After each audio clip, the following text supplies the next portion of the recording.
A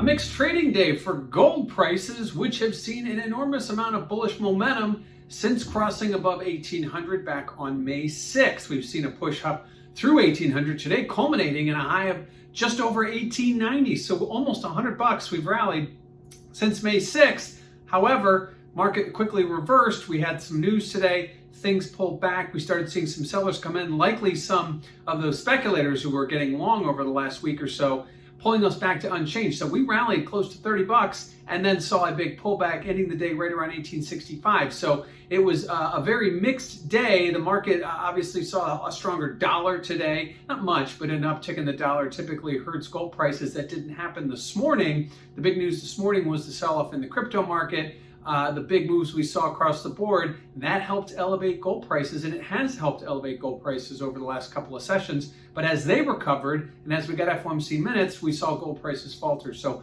again, a very mixed day in gold. It'll be interesting to see if those crypto prices continue to rally off those extreme lows, how gold prices will react, because as cryptos have rallied over the last year or so, gold prices have struggled to get any momentum to the upside. So at this point, we're going to have to wait and watch as gold prices came off those highs today, 1890 back to 1865. What does that mean for volatility? Well, check out that CVOL index over at cmegroup.com. You'll notice that we've seen volatility in the gold market move higher as prices go higher, lower as prices go lower. Now, that's the historical relationship. It hasn't always been that way over the last several months, but it's reverting back to the norm. Today, we did see volatility a bit early in the session, but again, as prices declined, we saw volatility come off again.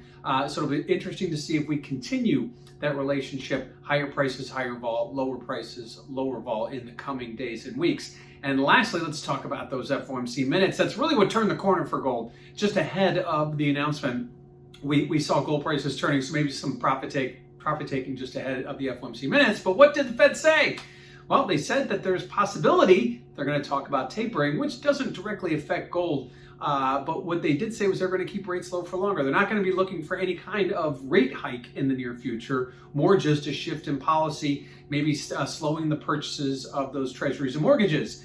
Now, this would typically be, again, a mixed reaction from gold, given the fact that while any tightening is going to be bearish to gold, they're not looking at raising rates, which would be the direct correlation. So at this point, it'll be interesting to see if gold prices will be watching the dollar and short-term interest rates, or will they be watching the tapering and the Fed's purchasing program, and how soon maybe a tightening would follow. After that, at this point, it looks like we could get a taper announcement either at Jackson Hole, which would be the end of August, or September FOMC. But at this point, we don't have anything tangible. We don't have anything concrete yet as far as when the Fed will do that. If you recall back in 2013, when they announced their initial tapering of purchases from the financial crisis, the market went haywire. We saw volatility skyrocket to decade highs. So that could be something to keep an eye on, obviously, as from a macroeconomic perspective. What will the market do when the Fed does decide to maybe take its foot off the gas a little bit? And again, I'm just talking about them mentioning it, not actually doing it at this point. But gold prices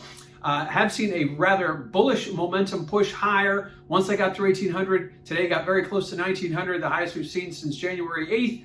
But again, a big pullback back to close to unchanged at 1865. It'll be interesting to see what the ripple effect is. But again, watch those cryptocurrencies. They've been the driver of higher gold prices as they've been selling off, and that selling is starting to slow. At least today it did. So it'll be interesting to see the fallout as we end the week.